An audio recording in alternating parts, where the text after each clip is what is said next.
Hello hello. Am I audible और visible? मेरी आवाज आ रही है प्रॉपर? ठीक है। ऑडियो वीडियो दोनों क्लियर है? क्लियर है जी। स्टार्ट करें। Okay okay, thank you. Thank you सभी को। Good evening. सभी को एक साथ गुड इवनिंग। ठीक है, सभी को गुड इवनिंग। हाँ जी, तो आज है हमारा day two of objective question series. ठीक है, आज हमारा दूसरा दिन है जिसमें हम पहला दिन जहां तक हमने ऑब्जेक्टिव कवर कर लिया हुआ था, उसके बाद आज हम आगे ऑब्जेक्टिव पढ़ने वाले हैं। आज हम आगे ऑब्जेक्टिव करने वाले हैं। ठीक है जी, क्लियर है? क्लियर है। चलिए, जिन्होंने अब तक वीडियो को लाइक नहीं किया है, कंजूसी कर रहे हो, फटाफट से वीडियो को लाइक करो। जिन्होंने अब तक चैनल को सब्सक्राइब नहीं किया है, फटाफट से सब्सक्राइब कर लीजिए। ठीक है, मोटिवेशन आता है तो काम करने का मन करता है, मोटिवेशन नहीं आता तो मन नहीं करता है। क्लियर? सो चलिए, फटाफट से सब्सक्राइब कीजिए जल्दी से, फिर हम स्टार्ट करते हैं अपना आज का क्लास। ठीक है, चलिए देखिए, हमने स्टार्ट किया हुआ है अभी बिहार बोर्ड 2026 के लिए बायोलॉजी का मॉडल पेपर का जो यहाँ पे ऑब्जेक्टिव वाला सीरीज है, उसमें हम चैप्टर 1 का ऑब्जेक्टिव हम अभी कर रहे हैं, यानी कि रिप्रोडक्शन इन ऑर्गेनिज्म का हम ऑब्जेक्टिव अभी कर रहे हैं। कल हमने टोटल 30 ऑब्जेक्टिव क्वेश्चंस करे थे एक्सप्लेनेशन के साथ। आज हम उसके आगे फर्दर कंटिन्यू करेंगे। ठीक है, चलिए तो स्टार्ट करते हैं हम अपना आज का 31वां क्वेश्चन, क्वेश्चन नंबर 31। ठीक है बॉस, तो आज हम स्टार्ट करते हैं हमारा आज का पहला क्वेश्चन, और इस चैप्टर का रिप्रोडक्शन इन ऑर्गेनिज्म का 31st यानी कि 31वां क्वेश्चन आंसर कीजिए फटाफट से। देखिए, यहां पे बोल रहा है the living organism can be unexceptionally distinguished from the non-living things on the basis of their ability for, यानी कि जो लिविंग ऑर्गेनिज्म है वो नॉन लिविंग थिंग से अनएक्सेप्शनली किस तरीके से उसे अलग हो सकता है, यह यहां पे पूछ रहा है। ठीक है, फटाफट से आंसर कीजिए जल्दी से सभी लोग। हाँ जी, क्वेश्चन है आपका ये रहा, the living organism can be unexceptionally distinguished from the non living thing on the basis of their ability. पहला है interaction with environment and progressive evolution, दूसरा है रिप्रोडक्शन, तीसरा है ग्रोथ एंड मूवमेंट, और चौथा है responsive to touch. Responsive to touch. ठीक है जी, बता दें? ओके, चलिए देखिए, याद कीजिए जो मैंने बताया हुआ था, मैं आप लोग को हमेशा ये कहता हूं कि 11th का पोर्शन इंपॉर्टेंट इसीलिए होता है क्योंकि वो बहुत बार 12th से मिलता जुलता है, वहां से वो पूछ लिया जाता है। ये यदि बात करेंगे तो नीट 2007 का PYQ है।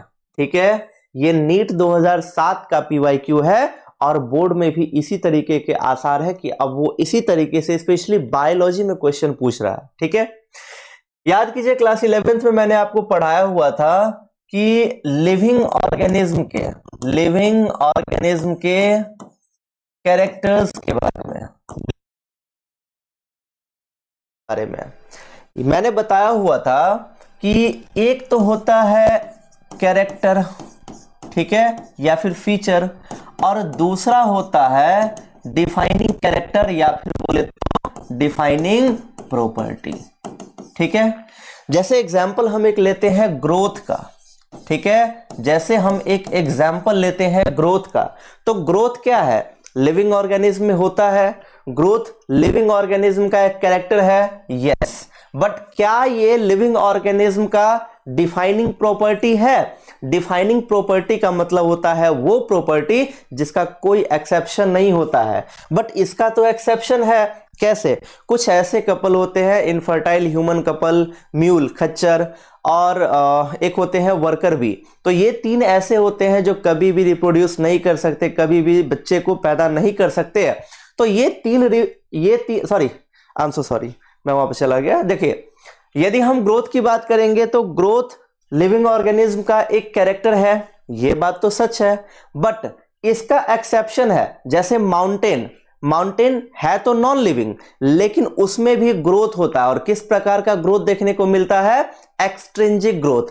ग्रोथ दो प्रकार के होते हैं, मैंने आप लोगों को बताया हुआ है। एक होता है इंट्रिंसिक ग्रोथ और दूसरा होता है एक्सट्रिंजिक ग्रोथ। जो इंट्रिंसिक ग्रोथ होता है वो अंदर से बाहर की ओर होता है, और जो एक्सट्रिंसिक ग्रोथ होता है वो ग्रोथ बाहर से होता है। ठीक है, जैसे माउंटेन की यदि बात करेंगे तो माउंटेन में जो ग्रोथ होता है वो बाहर से, तो वो एक्सट्रिंसिक ग्रोथ। तो वो माउंटेन तो है नॉन लिविंग, लेकिन उसमें भी ग्रोथ होता है, सो ग्रोथ डिफाइनिंग प्रॉपर्टी नहीं है। तो जाहिर सी बात है कि यहां पे जो ये ग्रोथ वाला ऑप्शन है ये क्या होगा? ये हो ही नहीं सकता है। उसके बाद आगे मैंने क्या बताया हुआ था? उसके बाद मैंने बताया हुआ था दूसरा प्रॉपर्टी जिसका नाम है reproduction. Reproduction, yes, reproduction living organism में होता है। तो ये लिविंग ऑर्गेनिज्म का एक कैरेक्टर है, लिविंग ऑर्गेनिज्म का एक प्रॉपर्टी है। बट तीन ऐसे एक्सेप्शन है रिप्रोडक्शन के, जैसे इनफर्टाइल ह्यूमन कपल, म्यूल और वर्कर बी। ये तीन ऐसे ऑर्गेनिज्म है जो कभी भी बच्चे पैदा कर ही नहीं सकती है। तो इसका एक्सेप्शन हो गया, मतलब ये लिविंग ऑर्गेनिज्म का नॉर्मल प्रॉपर्टी तो होगा बट उसका डिफाइनिंग प्रॉपर्टी नहीं होगा। सो ऑब्वियस सी बात है कि यहां पे ये भी हमारा ऑप्शन नहीं होगा। क्लियर? तो ये दोनों तो है उसका नॉर्मल कैरेक्टर। आगे देखिए, और मैंने क्या बताया हुआ था? और मैंने बताया हुआ था मेटाबॉलिज्म के बारे में। याद रखिएगा, ये सब कंसेप्ट समझा रहा हूं, कहीं कभी भी ये चीज पूछ सकता है। अगला है मेटाबॉलिज्म के बारे में। तो मेटाबॉलिज्म हमारे बॉडी में होने वाले केमिकल रिएक्शंस को बोलते हैं मेटाबॉलिज्म। तो भैया लिविंग ऑर्गेनिज्म में तो ये होता है, बट ये सिर्फ और सिर्फ लिविंग में होता है, नॉन लिविंग में नहीं होता है, और इसका कोई एक्सेप्शन नहीं है। सो ये नॉर्मल प्रॉपर्टी तो है ही, साथ ही साथ ये डिफाइनिंग प्रॉपर्टी भी है, ये बात याद रखिएगा। अगला मैंने बताया हुआ था आपको कि सेल्यूलर ऑर्गेनाइजेशन, सेल्यूलर ऑर्गेनाइजेशन ये भी सिर्फ और सिर्फ लिविंग में होता है, इसका कोई एक्सेप्शन नहीं होता है। सो हियर ये नॉर्मल प्रॉपर्टी भी होगा और डिफाइनिंग प्रॉपर्टी भी होगा, इस बात को याद रखिएगा। और अगला मैंने बताया हुआ था कॉन्शियसनेस। कॉन्शियसनेस का मतलब क्या होता है भैया? कॉन्शियसनेस का मतलब होता है कि जब हमें एक्सटर्नल स्टिमुलाई मिला तो हम कुछ उसको रिस्पॉन्स देंगे, दैट इज कॉन्शियसनेस। तो ये नॉर्मल प्रॉपर्टी तो है ही, साथ ही साथ ये एक डिफाइनिंग प्रॉपर्टी भी है, इस बात को याद रखिएगा। तो देखिए यहां पे क्या बोल रहा है कि living organism non living thing से अनएक्सेप्शनली किस बेसिस पे वो अलग हम उसको कह सकते हैं? तो भैया ग्रोथ वाला तो होगा नहीं, रिप्रोडक्शन वाला होगा नहीं, यहां पे बात कर रहा है इन्वायरमेंट की और एवोल्यूशन की। देखिए इन्वायरमेंट की बात करेंगे, हमारे वातावरण की बात करेंगे, तो इन्वायरमेंट में दो फैक्टर होता है, एक होता है बायोटिक और एक होता है एबायोटिक, यानी कि जैविक और अजैविक। तो बायोटिक और एबायोटिक चीजों के बीच में क्या होता है? यहां पे इंटरेक्शन होता है। क्लियर? तो वो यहां पे नॉन लिविंग का भी बात आ गया, एबायोटिक का भी बात आ गया, और दूसरा ये जो एवोल्यूशन होता है ये नॉन लिविंग में भी होता है। सो हमारा ये भी ऑप्शन नहीं होगा, बचा ये तो responsive to touch, responsive to touch, यही जो मैंने अभी आपको कॉन्शियसनेस बताया कि इसका कोई एक्सेप्शन नहीं है। So here the correct answer is option number D. ठीक है, बहुत मेहनत से बहुत बढ़िया तरीके से एक्सप्लेन करके बता रहा हूं, याद रखिएगा। ठीक है, जिन्होंने सब्सक्राइब नहीं किया है फटाफट से चैनल को सब्सक्राइब कर लीजिए, घर में जितना फोन है सारे फोन से सब्सक्राइब कर लीजिए। ठीक है, आप लोगों के लिए इतना मेहनत कर रहा हूं, यदि ऐसे ही ग्रोथ बढ़िया मिलता रहा तो फॉर श्योर बीच में हमारा कभी भी लेक्चर रुकेगा नहीं, डेली क्लासेस होगी। अदरवाइज मोटिवेशन नहीं आएगा तो फिर वहीं क्लास फिर वैसे ही रुक जाएगा, याद रहे। ठीक है, चलिए तो ये हो गई। अगला है question number 32, the mode of asexual reproduction in bacteria. ठीक है, यहां पे बोल रहा है कि बैक्टीरिया में, बैक्टीरिया की बात करेंगे तो बैक्टीरिया में यहां पे एसेक्सुअल रिप्रोडक्शन का कौन सा मूड होता है? So it is endospore formation. Clear? चलिए आगे बढ़ते हैं, आते हैं क्वेश्चन नंबर 33। हाँ जी भैया, क्वेश्चन नंबर 33। ठीक है, क्वेश्चन नंबर 33।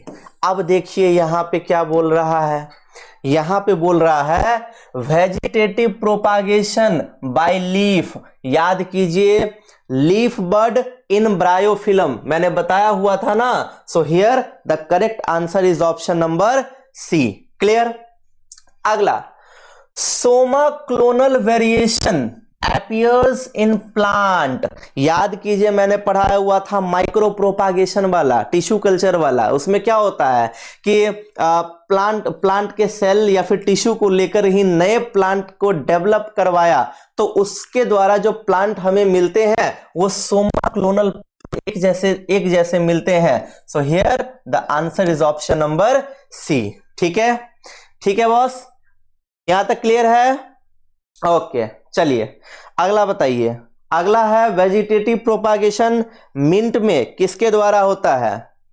मिंट में वेजिटेटिव प्रोपागेशन किसके द्वारा होता है? जल्दी से आंसर कीजिए फटाफट से, तो तक मैं पानी पी के आता हूं। ठीक है, जल्दी से फटाफट से कीजिए, बताइए।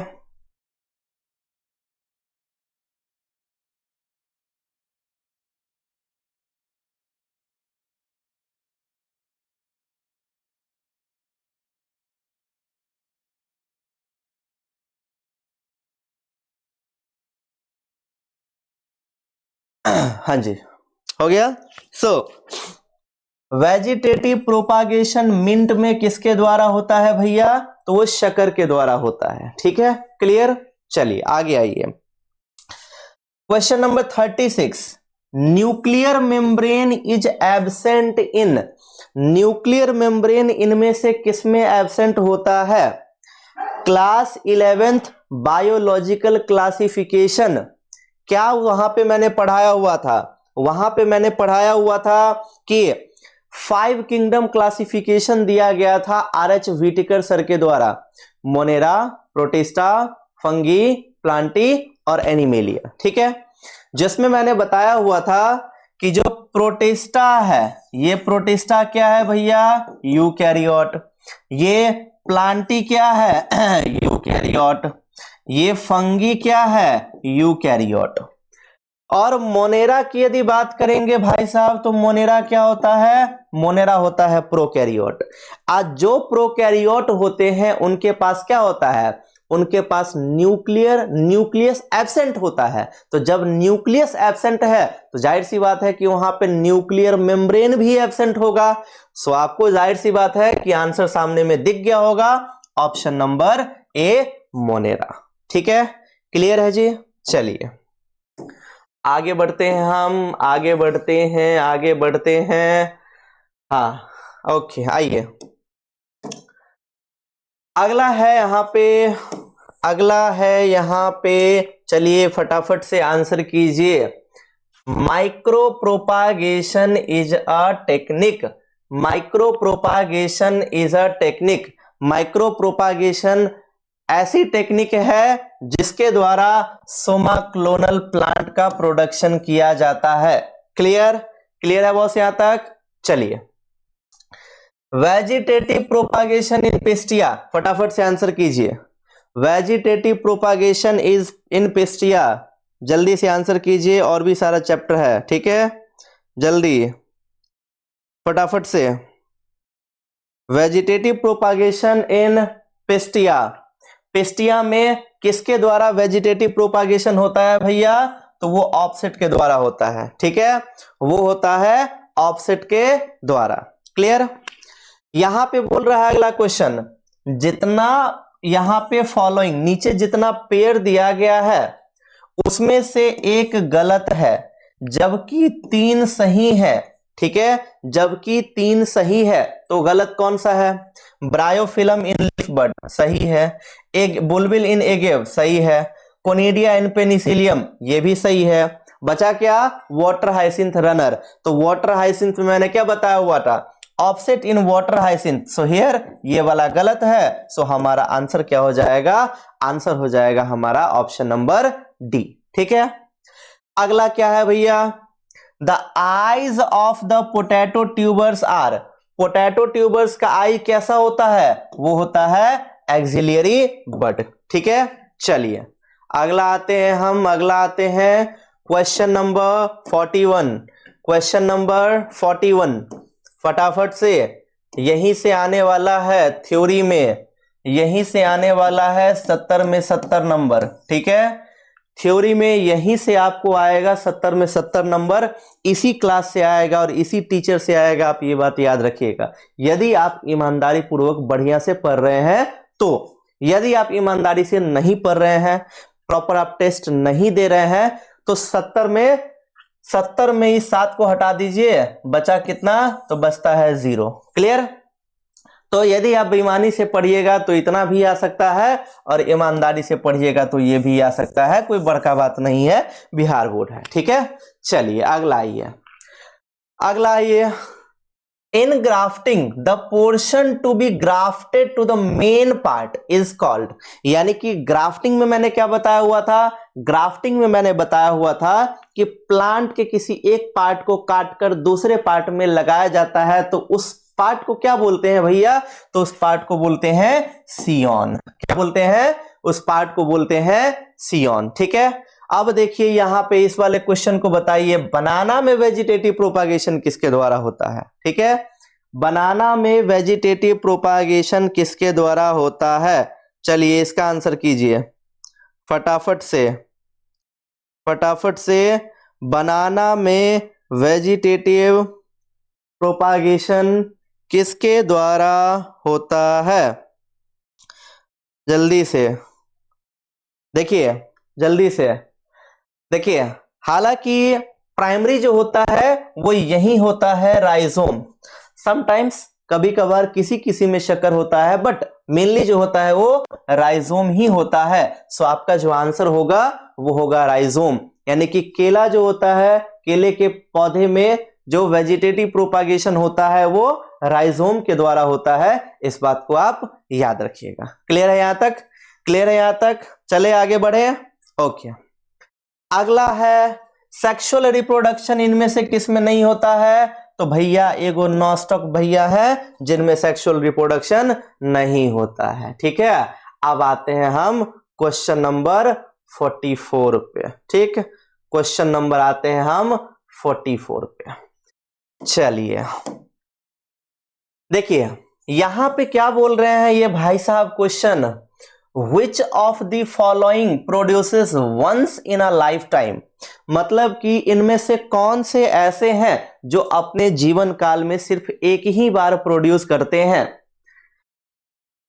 मैमल, स्तनधारी जीव, ना इसमें तो लिमिटे नहीं है, है ना, 2 गो 4 गो 6 गो 8 गो 10 गो 12 गो 20 गो 50 गो 100 गो, है ना, तो ये तो हो ही नहीं सकता है। आज जहां पे इसमें मैमल आ गया, ऑब्वियस सी बात है ये भी नहीं हो सकता है।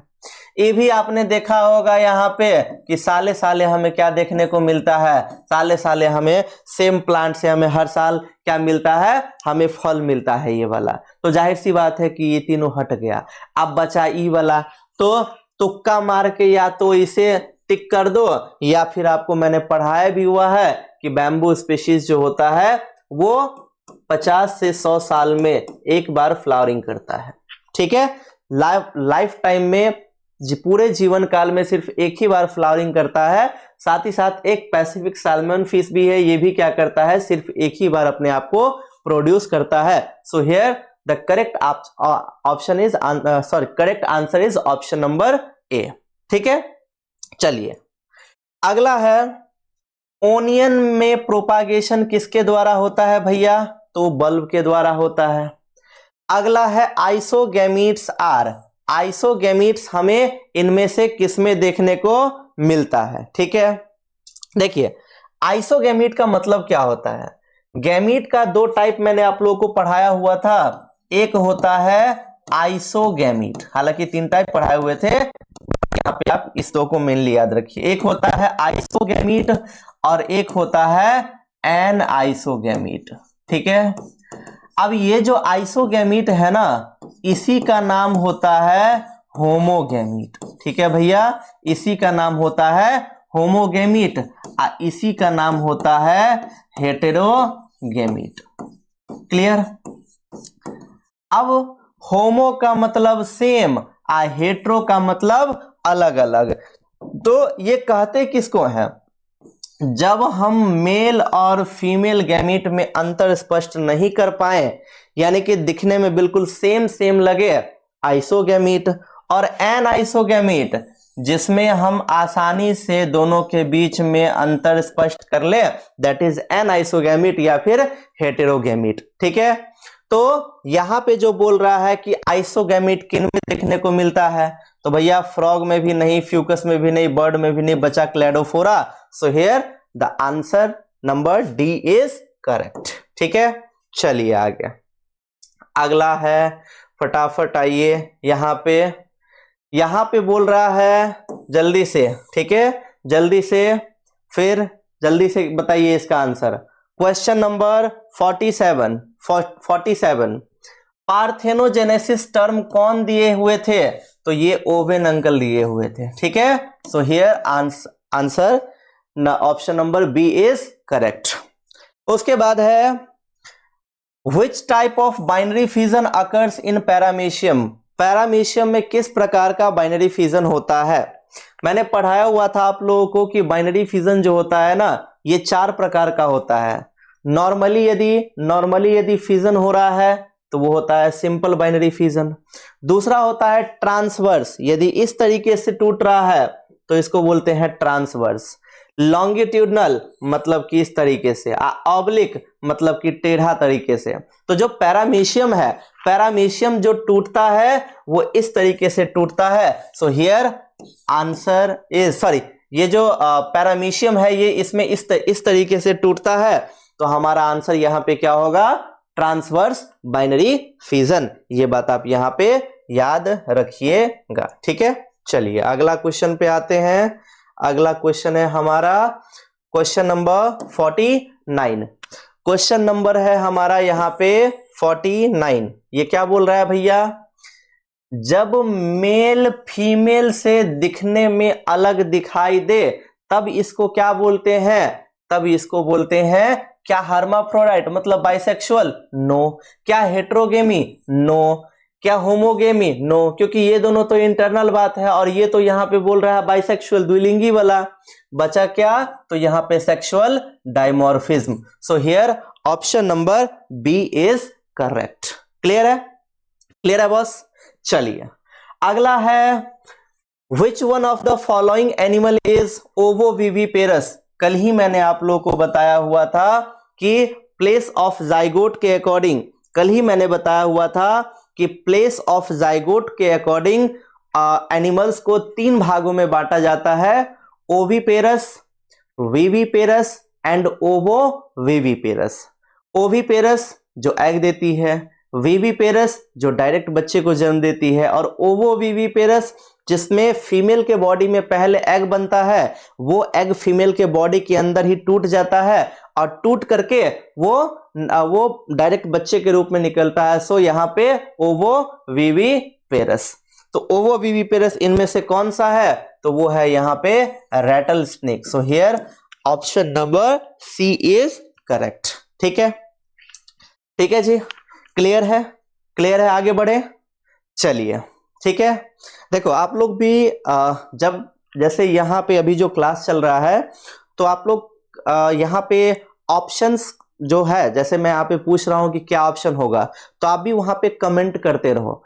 नो डाउट ये पता है कि ये प्रीमियर है, क्योंकि आप सभी को पता है कि जैसे ही लाइव लेते हैं तो उसमें बफरिंग करता है, बिकॉज नेटवर्क इशू है। पहले 30 MBPS का वाईफाई लिया हुआ था, बट पता चला कि 100 से लेंगे तो लाइव अच्छे से हो पाएगा, 100 MBPS का लिया।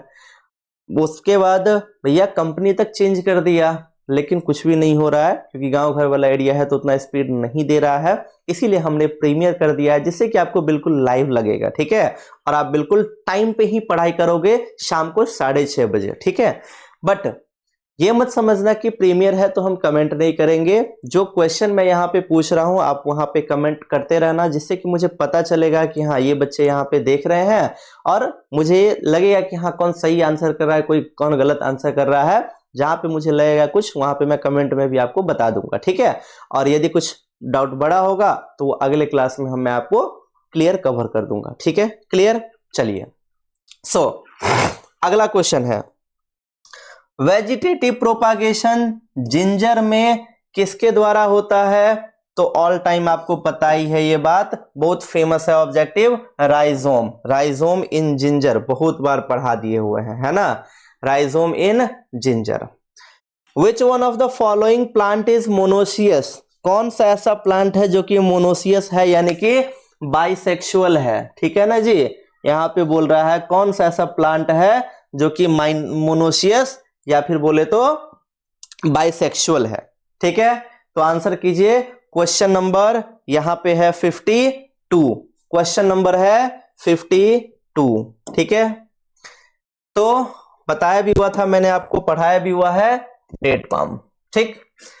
देखिए अगला क्वेश्चन है 53, यहां पे क्या बोल रहा है, the plant which flower fruit once in their lifetime, यानी कि वो प्लांट जो कि अपने पूरे जीवन काल में सिर्फ एक ही बार फ्रूटिंग करता है, जिसमें पूरे जीवन काल में सिर्फ एक ही बार फल निकलता है, उसको क्या बोलते हैं? तो उसको बोलते हैं मोनोकार्पिक। यदि बार बार निकलेगा पॉलीकार्पिक, एक ही बार निकलेगा तो मोनोकार्पिक, ठीक है। क्लियर है जी। अगला, in animals juvenile phase is followed by, animals में जुवेनाइल फेज के बाद क्या आएंगे? देखिए यहां मैंने आप लोग को बताया हुआ था, इन सेक्सुअली रिप्रोड्यूसिंग ऑर्गेनिज्म, ठीक है, sexually reproducing organism. Sexually reproducing organism की यदि बात करेंगे तो उसमें 3 फेजेस होते हैं। पहला फेज क्या होता है भैया? मैंने बताया हुआ था, पहला फेज होता है जुवेनाइल फेज, और चूंकि इसी फेज में ग्रोथ एंड मैच्योरिटी आती है, इसीलिए इस फेज को बोलते हैं मैच्योरिटी फेज। और प्लांट में इसी फेज का नाम है वेजिटेटिव फेज, ठीक है। प्लांट में इसी फेज का नाम है वेजिटेटिव फेज, ठीक है। जैसे मान लीजिए कि हम एक एग्जांपल लेते हैं हम एक एग्जांपल लेते हैं ह्यूमन का ही, तो अपने लोगों में क्या होता है, लगभग 16, 17, 18 साल तक क्या होता है, उस पर्सन में ग्रोथ एंड मैच्योरिटी आती रहती है। जैसे अभी आप लोग हो, अभी आप लोग 11, 12 में हो, अभी आपको लग रहा होगा कि आप जो कर रहे हो सही कर रहे हो, बट एक टाइम आएगा जहां पे आपको रियलाइज होगा कि नहीं, जो हम पहले गलत कर रहे थे, टीचर, हमारे गार्जियन, हमारे पेरेंट्स हमें सही गाइडेंस कर रहे थे, सही समझा रहे थे, लेकिन हम उस चीज को नहीं मान रहे थे। आशुतोष सर बोल रहे थे कि भैया पढ़ लो, लेकिन हम नहीं मेहनत कर रहे थे, क्योंकि हमें लग रहा था कि हम पास तो होइए जाएंगे, बिहार बोर्ड है, अच्छा नंबर आइए जाएगा, ठीक है। वो जो 12th फेल वाला जो मूवी है ना, जिसमें डीएम आ गया हुआ था एग्जाम हॉल में, चीटिंग नहीं करने दिया, वैसे ही कहीं हो गया आप लोगों के सेंटर पे। मैं तो कहता हूं कि हर ब्रांच पे ऐसा हो जाए, हर सेंटर पे ऐसा हो जाए, ठीक है, कहीं पे चीटिंग हो ही ना, और वहां पे पता चले नंबर नहीं आया, टाइट पेपर चेक कर ले जिसमें पता चले कि 50% से ज्यादा बच्चे फेल हो गए हैं, तब उनको पता चलेगा कि नहीं सर सही बोल रहे थे, ठीक है। इसीलिए ये जो अभी आप लोग का फेज है, अभी आप में ग्रोथ हो ही रहा है, मैच्योरिटी आ ही रही है, प्रॉपर अभी आप में मैच्योरिटी नहीं आई है। इस फेज को बोलते हैं क्या? जुवेनाइल फेज, ठीक है, या फिर मैच्योरिटी फेज। जब 16, 17, 18 साल के बाद अगला जो स्टेज आता है ना, वो स्टेज कहलाता है रिप्रोडक्टिव फेज, जहां पे कोई ऑर्गेनिज्म रिप्रोडक्शन करने के एबल हो जाता है, वो बच्चा पैदा कर सकता है, दैट इज रिप्रोडक्टिव फेज, ठीक है। और रिप्रोडक्टिव फेज की यदि बात करेंगे ह्यूमन में, तो फीमेल में मैंने पढ़ाया भी हुआ है कि 45 to 50 इयर्स तक उनमें क्या होता है, मेंस्ट्रुअल साइकिल होता है, जिसके कारण उनमें ओवम बनता है, सो वो बच्चे को जन्म दे सकती है, और मेल में ऐसा कुछ नहीं है, बट फिर भी धीरे धीरे कैपेसिटी कम होती चली जाती है। ठीक है, सो अप्रोक्स मान लीजिए कि 45 से 50 साल तक को हमने बोल दिया क्या, रिप्रोडक्टिव फेज। और रिप्रोडक्टिव फेज जब खत्म होता है तो क्या होता है, धीरे धीरे हमारे बॉडी का जो मेटाबॉलिज्म है वो हल्का स्लो होने लगता है, जिस फेज को बोलते हैं बुढ़ापा वाला फेज, या फिर बोले तो सेनेसेंस फेज। और इसी फेज के खत्म होते होते उस पर्सन की क्या हो जाती है, डेथ। तो लेड टू डेथ। ठीक है, सो क्वेश्चन में क्या बोल रहा है, क्वेश्चन में बोल रहा है कि जुवेनाइल फेज के बाद क्या आता है भैया, तो रिप्रोडक्टिव फेज। ठीक है, क्लियर है, क्लियर है यहां तक। चलिए आगे बढ़िए, अगला है यहां पे क्वेश्चन नंबर 55। ठीक है, अगला है यहां पे हमारा क्वेश्चन नंबर 55। क्वेश्चन नंबर 55 यहां पे क्या बोल रहा है, क्वेश्चन नंबर 55 यहां पे बोल रहा है कि the process of fusion of haploid cell. ठीक है, स्पर्म क्या है, स्पर्म क्या है, ये है हैप्लॉइड। ओवम क्या है, ये भी है हैप्लॉइड। जब ये दोनों आपस में फ्यूज करते हैं तो ये बनता है जाइगोट, मतलब कि 2n यानी कि डिप्लॉइड। और इस प्रक्रिया को फर्टिलाइजेशन या फिर बोले तो सिंगेमी मैंने बताया हुआ था ना। तो यहां पे हमारा आंसर क्या हो जाएगा, ऑप्शन नंबर डी।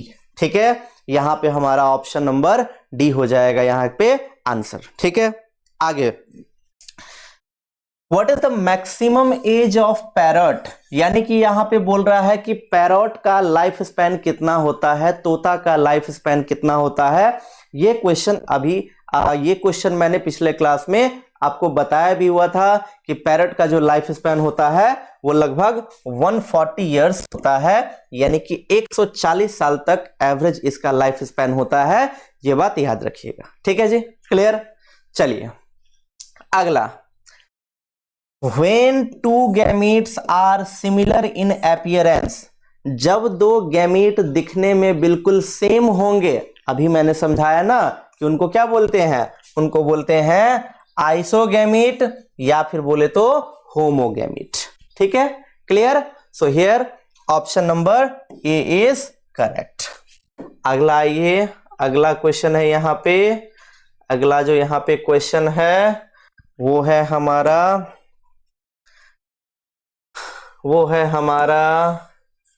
हाँ जी, वो है हमारा फ्लावर ऑफ वेलिशनेरिया स्पेशीज।